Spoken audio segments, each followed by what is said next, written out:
పోతున్నాడు, నా కుమారుడు నన్ను అమ్మా అని ఆదరించలేకపోతున్నాడు అని ఒక తల్లి నా దగ్గర వాపోయింది.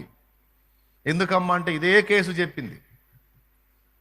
అప్పుడు నేనన్నాను, నీ కుమారుడి ఆవేదనలో న్యాయం ఉందే పిచ్చిదానా, ఆశించవాకు వదిలేసే. ఎందుకంటే వాడు పసిబిడ్డగా ఉన్నప్పుడు వాని ముఖం నువ్వు చూడలా.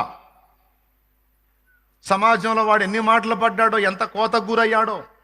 మీ అమ్మ ఇలా అంట కదరా, మీ అమ్మ ఎవరినో తీసుకొని వెళ్ళిందంట కదరా, మీ అమ్మ అట్లంట కదరా, ఇట్లంట కదరా అని వాడి పసిగుండె ఎంతమంది ఎన్ని రకాల మాటలతో నలిపారో, ఎంత అల్లాడిపోయాడో, ఎంత ఏడ్చుకున్నాడో, సిగ్గుతో ఎంత చచ్చిపోయాడో.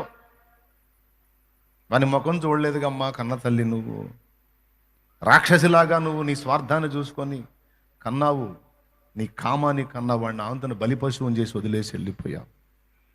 వాడి జీవితం ఏంటి? మరి నా మీద నా కొడుకు జాలి చూపట్లేదంటే సిగ్గుందా నువ్వు మళ్ళీ ఆశించడానికి? అది ఉందా నీకు? ఎట్లా దక్కింది అనుకున్నావు నీ కొడుకు ప్రేమ నీకు?